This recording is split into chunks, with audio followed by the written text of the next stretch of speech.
Tantor Audio, a division of Recorded Books, presents The Path of the Hedge Witch, Simple Natural Magic and the Art of Hedge Riding, by Joanna van der Hoeven. Narrated by Coleen Marlo. Publisher's Note: this audiobook includes bonus material. Please visit Tantor.com and type The Path of the Hedge Witch into the search box. Follow the link to the book's page. Then, under the supplemental content section, please enter the access code DISCIPLINE, and then click the Unlock button to access the bonus material. The code should be entered in all lowercase letters. This book is intended for general information only and should not be used to diagnose or treat any health condition. In light of the complex individual and specific nature of health problems, this book is not intended to replace professional medical advice, and such advice should always be sought first and foremost. Many of the herbs listed in this work can have detrimental effects on an individual without proper medical or master herbalist consultation. Consult your physician before adopting any of the procedures or suggestions in this work. The author and publisher disclaim any liability arising directly or indirectly from the use of this book. Preface. If you wholeheartedly enter our world, you will be changed forever. Your spirit will be goddess-touched, and you may become a little wild, a little fey, and a little weird. Accept that, or seek another path. Amber K. and Azrael Aaron K. How to Become a Witch. I spent far too many years making other people's opinions my own. My life is my own to live, and while it's important to hear the voices and opinions of others, it's also equally important to have your own, based on your own experience, your own life, your joys and your struggles. Other people's stories are not irrelevant, but they are their stories, not your stories. Being a hedge witch is about learning to listen to your voice. It is about finding your own inner strength, your own power. It is about connecting to nature. When we find our voice, we also need to speak up with it, if only to sing with the blackbird at dusk. Being a hedge witch is feeling in tune with the cycles of nature, the flows and rhythms of the earth and the sea, of the sky, of the cosmos. It is about the simplicity of honoring the natural world through practical means. It is about understanding the beauty in all things, from the beauty of the sunbeam that works its way across the wall, the dappled sunlight through the leaves of the tree in full summer, the flash of lightning in a thunderstorm, the mysteries of the galaxy whirling in its cosmic round. Listen to your heart. Listen to your soul. If we can't trust our instincts, if we can't find the voice of nature, then we will never find our own.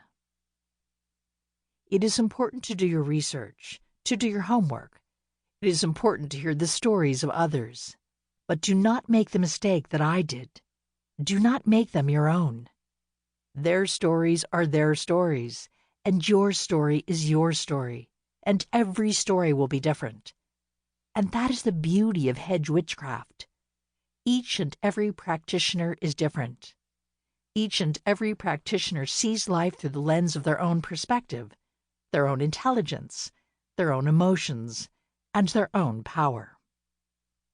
If you picked up this book, then you may very well be a hedge witch, one who longs to dance under the moon, sing to the stars, walk between the worlds, honor the times and tides of life and the cycles of the sun, kiss the earth, to feel the power in your belly, find harmony, and discover the enchantment that lies in every single thing.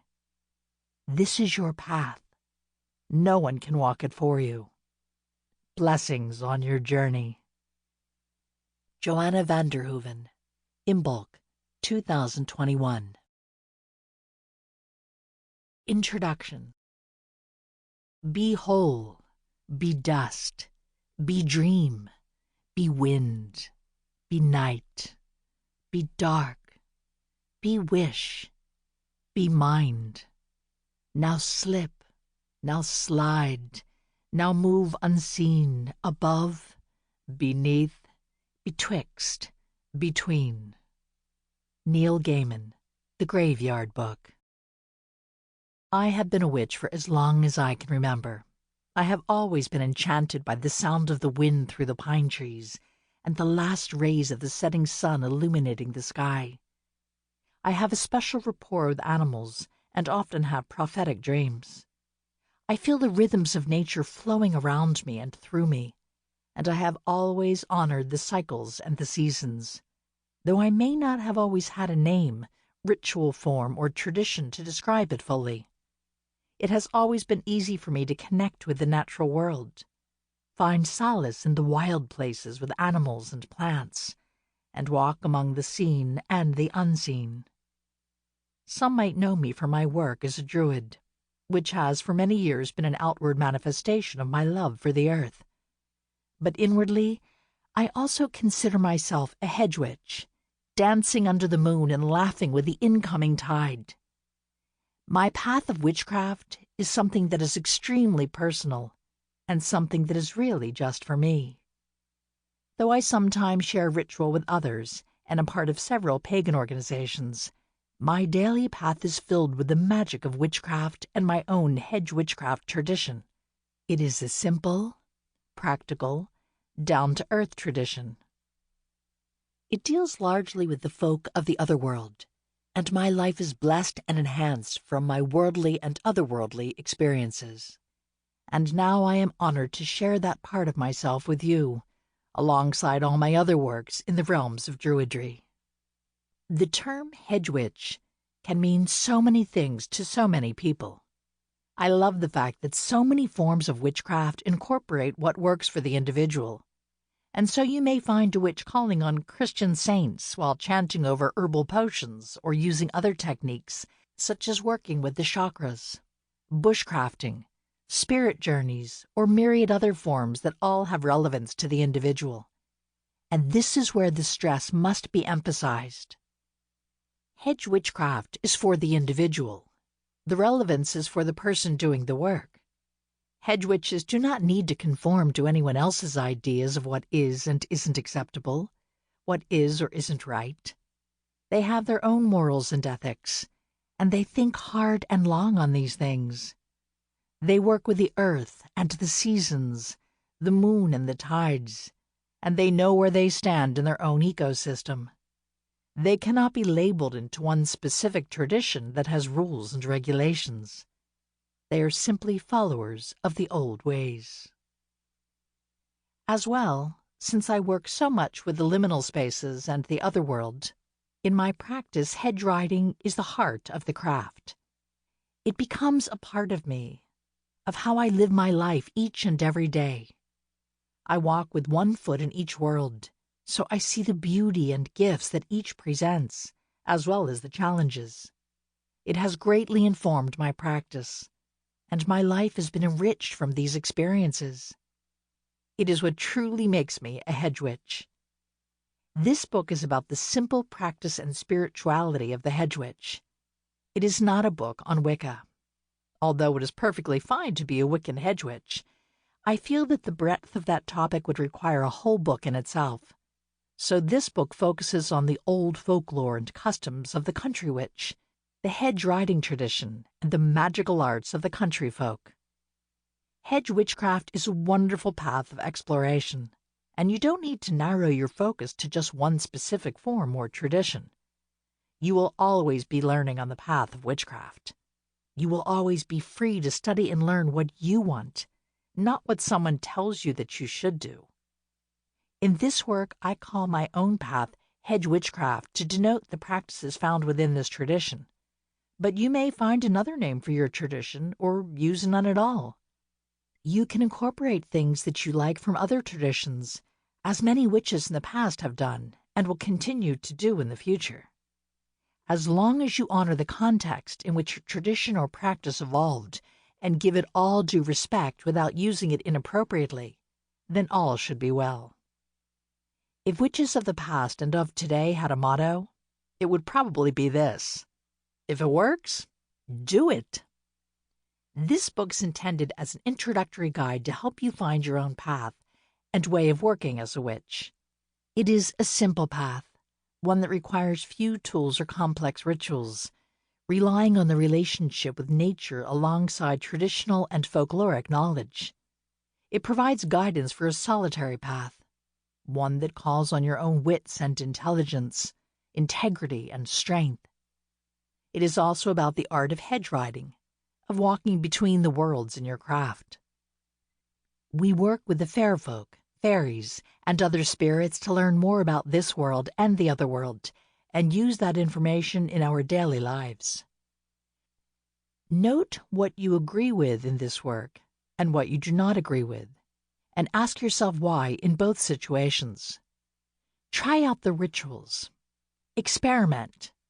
Don't follow or do what appears in this book without thought.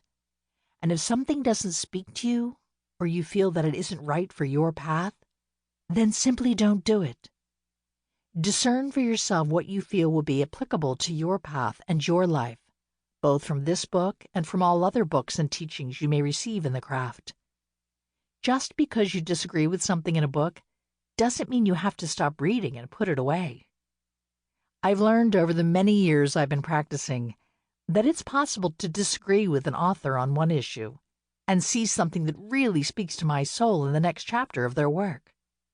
Take what you want, leave the rest, as long as you respect the context in which it derives and belongs. This book is intended for both beginners and as a good refresher for those who have traveled down the path of the witch for some time. The rites and rituals are guidance and inspiration only. For in this path, you must find your own footing that works for you personally. For me, the path of the Hedge Witch is a personal quest, one that never allows me to become complacent, and one that requires me to think for myself. We learn discernment and due diligence, respect and admiration for the wonderful teachings of the craft. We never stop learning. I hope that this book inspires you in the craft and brings your world the wisdom of nature and the enchantment that comes from living a truly magical life. I love the freedom of hedge witchcraft. I am at my freest when I'm out in the wilds alone, communing with the nature spirits and the fair folk, the gods and goddesses that walk this land. When I am watching a herd of deer running through the wood, or I hear the clarion cry of a hawk circling overhead, I know that I am home. This is what has always run through my veins. It is the song that has always been sung deep within my soul. I know that there is magic all around me, and I have always known. And now I am able to share that enchantment with you. So may it be. Part 1. Defining the terms and looking at history. In this section, we take a look at just what witchcraft is, the history of witchcraft, and what it means to be a hedge witch, including taking on a solitary practice. 1. What is witchcraft? A witch is a person who has honestly explored their light and has evolved to celebrate their darkness. Dacha Avalin, Embracing Your Inner Witch. Witchcraft is setting the soul free. It is wild. It is singing with the blackbirds at dusk, learning the ways of the land, and living an enchanted existence. It is knowledge and power. The wisdom gained from observation and experience felt deep within the bones of the body and the earth. It is magic, the inner sovereignty gained from being able to shape and change your world. It is for everyone, regardless of age, gender, social status, race, or circumstance. It is the longing held deep within each heart to truly be as you have always wished to be in the world, and then make that happen. It is learning about your local environment, where the deer hide in the heat of a midsummer day, where the ants are nesting, where the spiders weave their webs, where the owls roost. It is knowing where your drinking water comes from, what plants grow in your area, what the weather patterns are, and how they affect everything around you. Witchcraft is learned and felt in the blood that flows through your veins and in the energy patterns flowing through this planet, interacting with the moon and stars and everything else in this universe. Witchcraft is knowing that there is more to this world than what the eye can see in plain sight. It is the knowledge of the other world, where the fair folk reside, and when and where the veils are thin, allowing travel between the worlds. It is the courage to travel to these realms, to experience and communicate with other beings, to gain further knowledge and wisdom to bring back to your world. It is working in friendship and good relationship with beings from both worlds, offering respect and amity. Above all, witchcraft is about being present each and every day. It is knowing what is going on in the world around you, your own local environment, and the world at large. It is watching the buds open on the birch trees in the spring and feeling the sticky leaves unfurl in the sunlight. It is knowing the phases of the moon and where the sun rises and sets each day. It is knowing your own mind and your own moods, emotions, triggers, and strengths. It is knowledge of the self and of others around you. The roots of witchcraft. Witchcraft is a practice that is as old as the hills. It is a skill in the arts of magic, healing, herbcraft, psychology, animal husbandry, and more. It has been practiced all over the world by every single civilization throughout time. Just as witchcraft has been celebrated and held in high esteem, in various forms, witchcraft has also been persecuted by many religions and people in positions of power throughout the ages. Today, Western civilization incorporates a much broader view of the world, and therefore witchcraft is not nearly as persecuted as it was before, with basic universal human rights having improved as we move towards a global worldview. Yet there are still pockets of hate and misunderstanding, even here in the West, where sometimes it can be dangerous to claim to be a witch or be associated with witchcraft. In Britain, the Witchcraft Acts of 1562 and 1604 were repealed in 1951. These laws stated that practice of witchcraft was punishable by death. In 1736, Parliament passed an act repealing the laws against witchcraft, but it also gave out fines or prison sentences for those who claimed to have magical powers. The old act was then replaced by the Fraudulent Mediums Act in 1951. And therefore witchcraft gained most of its freedom once again. In 2008, the Fraudulent Mediums Act was also repealed, and the freedom to practice without worry was finally in place. The word witch has a much debated origin. Some believe it relates to the use of wit, or in relation to wise, as in a wise woman or a wise man, someone who had skills and knowledge, and who could be turned to in times of trouble within the community. In Old English, Wicca was the masculine form, Witcha the feminine, with Wiccan being the plural. Later, Witcha was used for both the masculine and the feminine. The Old English word for witchcraft is witchcraft, from witcha, witch, and craft, which is where we derive our modern-day term. There are those who believe that witcha means to bend or shape, as it relates to the word willow, a resource often used to create very useful items through bending or shaping. This action could also refer to the bending or shaping of fate through magical or other means, hence the word witch may have its roots, pardon the pun, in willow. There are other theories, of course, and all are plausible, and none are proven as fact. Witchcraft comes in many forms and traditions. It can be seen as an umbrella term that covers a multitude of traditions. As well, it can also be used to differentiate anything that isn't connected to the more modern Wicca. Where I live on the Suffolk coast, there are both Wiccans and followers of British traditional witchcraft, a form of witchcraft rooted in the land and folklore and not belonging to the modern traditions such as Wicca. Another name for it is the nameless tradition, which I first discovered through the works of Val Thomas, a witch living in the neighboring county of Norfolk. Wicca, a modern form of witchcraft, is a fast-growing religious tradition stemming from the older traditions of witchcraft. It was developed in the mid-20th century, mostly through the works of Gerald Brasso Gardner, and expounded upon by Doreen Valiente, his associate. After the Witchcraft Act in Britain was repealed, Gardner felt it was time to make public all that he knew about the workings of witchcraft at the time in Britain, despite committing others of his coven to oaths of secrecy, which caused some contention. Gardner claimed he was fearful of the tradition dying out completely. Gardner worked closely with a friend, Ross Nichols, to research and develop a system of 8 festivals through which Wiccan could celebrate the turning of the seasons. They mined what they knew of occult lore and present-day witchcraft and filled in the gaps with folklore. Gerald Gardner later became known as the father of modern witchcraft, and Ross Nichols founded the Order of Bards, Ovates, and Druids, one of the largest Druid organizations known today across the globe.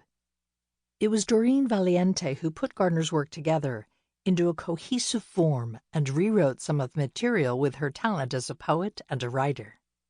Many would call her the mother of modern witchcraft, and I would not disagree in the least. Valiente's contributions are vast. To find out more about her, please do read her biography by Philip Hisselton, which is fascinating.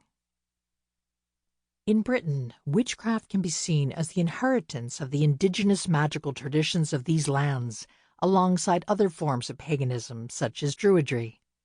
Sometimes this form of witchcraft is known as British traditional witchcraft. It is important to note that witchcraft and Satanism are 2 very different things. Most practitioners of witchcraft do not worship the Christian devil, and therefore could not be Satanists. Sadly, even to this day, there are many who confuse witchcraft and Satanism and use Satanism to denote anything outside of their accepted worldview that they wish to impose upon others or profit from. Interestingly, Romany forest dwellers in Britain, often associated with witchcraft and previously known as gypsies, were said to have honored a pagan god called Duvel. Could this have been where the association of witchcraft and the devil first originated? The devil and Satanism always make for a thrilling story. Hollywood and horror films have done much to color people's view of what witchcraft is, and made a bundle of cash in the process of creating this fiction. Witchcraft is often seen as specific traditions within the broader umbrella term of paganism. The term pagan derives from the Latin word paganos, which originally was a Roman term for someone who lived in a rural setting, versus the city dweller, or civis, from which we get civilization. Much of paganism is rooted in the lore and craft of the countryside, of working with the tides of nature and allowing nature to guide one in daily life. In modern paganism, we find many traditions that honor nature in myriad forms, such as Wicca and witchcraft, but also Druidry, heathenry, and more, with the simple term paganism to define one's path if one wants to avoid a label. Witchcraft is something that can be practiced by all.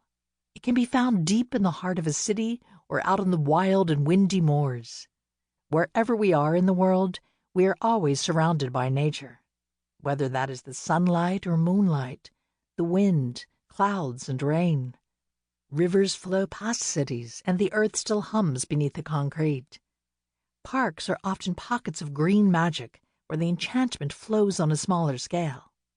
A blade of grass that grows up from a sidewalk crack, the gorgeous London plane tree, a hybrid of the American sycamore and the English oriental plane, the Norway maple in New York City, the pigeon nesting on the roof of your building.